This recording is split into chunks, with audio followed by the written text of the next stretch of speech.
Kính chào quý thính giả. Hôm nay chúng ta sẽ cùng nhau tìm hiểu về chủ đề sức mạnh của sự hồi hướng công đức theo giáo lý Tịnh Độ Tông trong Phật giáo. Đây là một khía cạnh quan trọng giúp cho người tu tập tích lũy phước báo và tiến gần hơn đến con đường giải thoát. Hồi hướng công đức là việc chia sẻ những công đức, phước báo mà chúng ta đã tích lũy từ việc tu tập, hành thiện đến cho tất cả chúng sinh. Đây là biểu hiện của lòng từ bi và tinh thần vô ngã, không giữ lại công đức cho riêng mình mà muốn chia sẻ đến mọi loài. Hồi hướng công đức rộng khắp nơi, chúng sinh thảy đều hưởng phước trời. Tâm từ bi trải vô biên giới, đưa mọi người đến bình an vui. Trong pháp môn Tịnh Độ, niệm Phật cầu sinh cực lạc là con đường chính yếu. Tuy nhiên, để vãng sanh được thuận lợi, người tu không chỉ chăm gom công đức cho riêng mình mà phải biết hồi hướng, tức là đem tất cả những điều lành mình đã tạo chia sẻ cho tất cả chúng sinh, tạo nên phước duyên sâu dày, giúp tâm mình thêm thanh tịnh và không chấp ngã. Hồi hướng trong Tịnh Độ Tông có 3 tầng ý nghĩa sâu sắc: chuyển tự lợi thành tha lợi, không giữ công đức cho riêng mình mà chia sẻ cho muôn loài, phát tâm Bồ đề rộng lớn; chuyển tạp nhiễm thành thanh tịnh, nhờ không chấp công, tâm bất ô nhiễm, nghiệp chướng dần tiêu tan; chuyển sinh tử thành niết bàn, hồi hướng công đức giúp tăng trưởng duyên lành, đủ điều kiện để vãng sanh Tây Phương.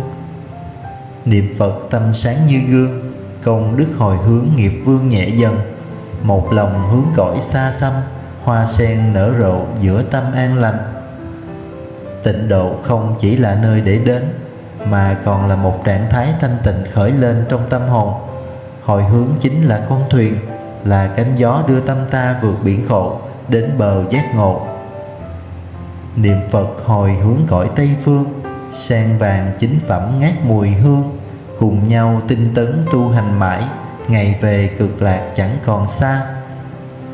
Các hình thức hồi hướng công đức trong Tịnh Độ Tông: hồi hướng cho oan gia trái chủ. Trong vô lượng kiếp luân hồi, chúng ta đã từng vô tình gây oán, kết nghiệp với biết bao chúng sinh. Những người làm tổn thương ta hay chính ta từng gây khổ cho họ, tất cả đều có thể trở thành oan gia trái chủ, đi theo ta qua nhiều đời, mang theo sự oán hận sâu sắc. Nếu không hóa giải, những mối nợ này sẽ trở thành chướng duyên, khiến đời sống hiện tại gặp nhiều bất ổn, bệnh tật, bất hòa, trắc trở trong tu tập. Do đó, hồi hướng công đức cho oan gia trái chủ chính là cách để hóa giải những mối oán kết ấy, đưa họ về con đường an lành. Ai oán sinh từ vô minh, khổ đau kéo mãi ân tình hóa oan. Một niệm từ bi dâng tràn, hồi tâm sám hối nhẹ nhàng nghiệp tan. Người tu theo Tịnh độ nên thành tâm niệm Phật, hồi hướng cho các oan gia trái chủ sớm được siêu thoát, buông bỏ oán hận, đồng phát tâm tu hành. Khi tâm mình thành khẩn thì họ cũng sẽ cảm nhận được lòng thành và dần hóa giải kết oán. Hồi hướng cho oan gia không chỉ là hành động từ bi, mà còn là cách giải nghiệp cho chính mình, mở rộng đường tu hành thanh tịnh, không bị ràng buộc bởi những nghiệp cũ. Oan gia trái chủ khắp muôn nơi, hồi hướng công đức giải oan đời, nguyện cho tất cả đều siêu thoát, tâm hồn thanh thản chẳng còn vơi. Hồi hướng cho thân bằng quyến thuộc. Trong đời sống này, cha mẹ, ông bà, vợ chồng, con cái, huynh đệ chính là những người gần gũi nhất, đã cùng nhau tạo duyên lành trong đời, thì người tu học Phật cần nhớ đến họ trong từng lời nguyện, từng niệm Phật, từng công đức tu tập mà mình có được. Hồi hướng cho thân bằng quyến thuộc không chỉ là bày tỏ lòng hiếu kính, nghĩa tình, mà còn là nối dài nhân duyên tu học cho cả dòng họ.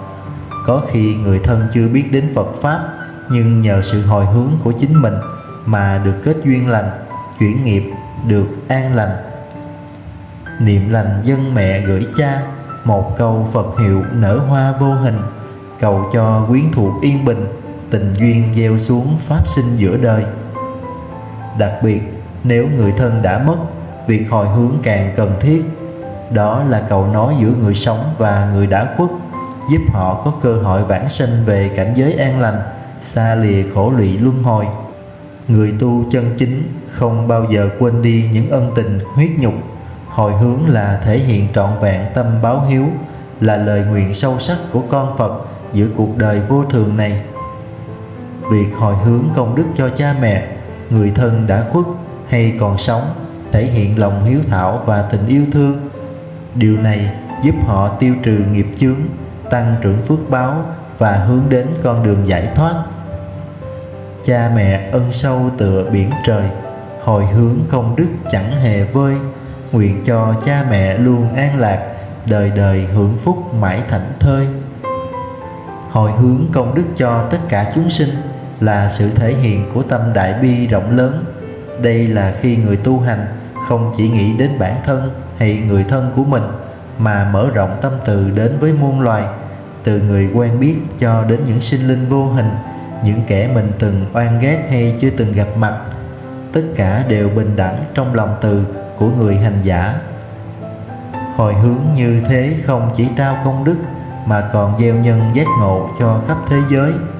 Người làm được điều này đã bước vào con đường Bồ Tát đạo, dù đang tu theo tịnh độ vẫn mang tinh thần cứu độ không phân biệt. Muôn loài chìm nổi giữa luân hồi, lặng lẽ khổ đau chẳng một lời. Xin nguyện đem lành gieo ánh sáng, phổ độ bao đời chẳng bỏ ai. Ngoài ra, hồi hướng cho tất cả chúng sinh còn giúp tâm mình thoát khỏi giới hạn của ngã chấp. Khi không còn phân biệt ta và người khác, tâm sẽ rộng như hư không, an lạc sẽ hiển lộ tự nhiên. Tất cả chúng sinh khắp mọi nơi, hồi hướng công đức chẳng hề ngơi. Nguyện cho muôn loài đều an lạc, thoát khỏi luân hồi đến bến vui. Cách hồi hướng công đức như thế nào? Khi hoàn thành một việc thiện hay một thời khóa tu tập, chúng ta có thể thực hiện hồi hướng bằng cách phát nguyện chân thành, với tâm thanh tịnh và lòng từ bi rộng lớn. Dưới đây là bài hồi hướng thường được sử dụng. Nguyện đem công đức này trang nghiêm Phật tịnh độ, trên đền bốn ơn nặng, dưới cứu khổ tam đồ. Nếu có ai thấy nghe, đều phát tâm Bồ đề, hết một báo thân này, đồng sanh cực lạc quốc. Nam mô Tây phương cực lạc thế giới đại từ đại bi, A Di Đà Phật. Lợi ích của hồi hướng công đức như thế nào? Tích lũy phước báo. Hồi hướng không làm giảm đi công đức của người thực hiện, ngược lại nó còn giúp tăng trưởng phước báo, bởi hành động này xuất phát từ tâm vô ngã và từ bi. Hồi hướng công đức tâm thêm sáng, phước báo tăng trưởng tựa trời cao. Nguyện cho muôn loài đều an lạc, đồng về cực lạc hưởng thanh cao. Hóa giải nghiệp chướng.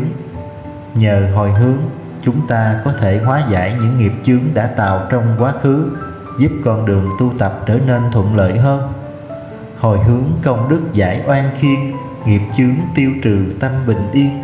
Bước chân trên đạo không chướng ngại, an nhiên tự tại đến vô biên. Hồi hướng giúp kết nối tâm linh giữa người thực hiện và đối tượng được hồi hướng, tạo nên sự đồng cảm và hỗ trợ lẫn nhau trên con đường tu tập. Tâm linh kết nối bởi hồi hướng, nguyện lực chung hòa đạo thêm vương, cùng nhau tiến bước trên đường đạo, đến bến giác ngộ thoát vô thường. Những lưu ý khi hồi hướng công đức như thế nào? Tâm chân thành. Khi hồi hướng cần giữ tâm chân thành, không mong cầu lợi ích cá nhân, không chấp công. Không nên chấp vào công đức của mình đã làm, mà hãy coi đó là bổn phận và niềm vui trong tu tập. Liên tục và kiên trì. Hồi hướng nên thực hiện thường xuyên sau mỗi thời khóa tu tập hay mỗi việc thiện. Hồi hướng công đức chẳng ngừng tay, tâm từ rộng mở tựa biển đầy. Nguyện cho tất cả đều an lạc, cùng hướng Tây phương đến Phật đài. Sự hồi hướng công đức là một phần không thể thiếu trong quá trình tu tập theo pháp môn tịnh độ. Nó không chỉ giúp tăng trưởng phước báo, hóa giải nghiệp chướng, mà còn thể hiện lòng từ bi vô hạn của người tu hành. Bằng việc hồi hướng, chúng ta không chỉ tự lợi mà còn lợi tha, góp phần đưa tất cả chúng sinh đến bờ giải thoát. Cảm ơn quý thính giả đã lắng nghe. Chúc quý vị luôn an lạc, tinh tấn trên con đường tu tập của mình. Nam Mô A Di Đà Phật. Con nguyện đem công đức này trang nghiêm Phật Tịnh Độ, trên đền 4 ơn nặng, dưới cứu khổ tam đồ. Nếu có ai thấy nghe đều phát tâm Bồ Đề, hết một báo thân này đồng sanh Cực Lạc Quốc. Nam Mô Tây Phương Cực Lạc Thế Giới Đại Từ Đại Bi A Di Đà Phật.